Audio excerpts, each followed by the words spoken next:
Guys আজকের ভিডিওটা সকালে মাঠ থেকে শুরু করছি। এই দেখো দাদা সবজি লাগিয়েছে, দাদার সবজির বাগান, এখানে শসা গাছ লাগিয়েছে। দেখো ছোট্ট ছোট্ট কত সুন্দর শসাগুলো ধরে রয়েছে, এখনো ফুল হয়নি। সো এখন চলে এলাম যে মাঠের একটা নতুন ঢালাই রাস্তা হয়েছে, এই যে দেখতেই পাচ্ছ এখানে। আর এখানে হচ্ছে জামাইবাবু আর আমি একটু জমি দেখছি, আর মাঠের ধারে দেখো কত সুন্দর মানে সিনারি কত সুন্দর।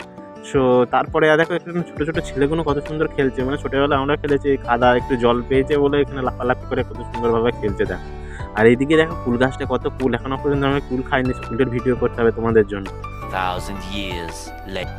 সো তারপর রাতের বেলায় দেখো মানে আমাদের ফিস্ট ছিল, সো পরে মানে পুরো ভিডিওটা করতে পারিনি। সো দেখো ফাইনালি আমাদের মানে ভাত তরকারি হয়ে গেছে। আর এই সাইডে দেখো রাস্তার ধারে আমরা খাচ্ছি, এটা হচ্ছে বারকোনা মোড়। এই সাইডে সেই দিকটা দেখো কত ওরা অন্ধকার, এই দিকটা বারকোনা মোড়, আর রাস্তার ধারে আমাদের গাড়িটা লাগিয়েছে। আর এই দেখো গরম গরম মাংস দেখতেই পাচ্ছ, আর এদিকে গরম গরম ভাত আর মাংস যদি পাতে থাকে তো বেশি কথা বলতে ভালো লাগে। দেখো চলো আমি খেয়ে নিই, আর এই দেখো তাড়াতাড়ি করে খেতে লেগে গেছে, চলো।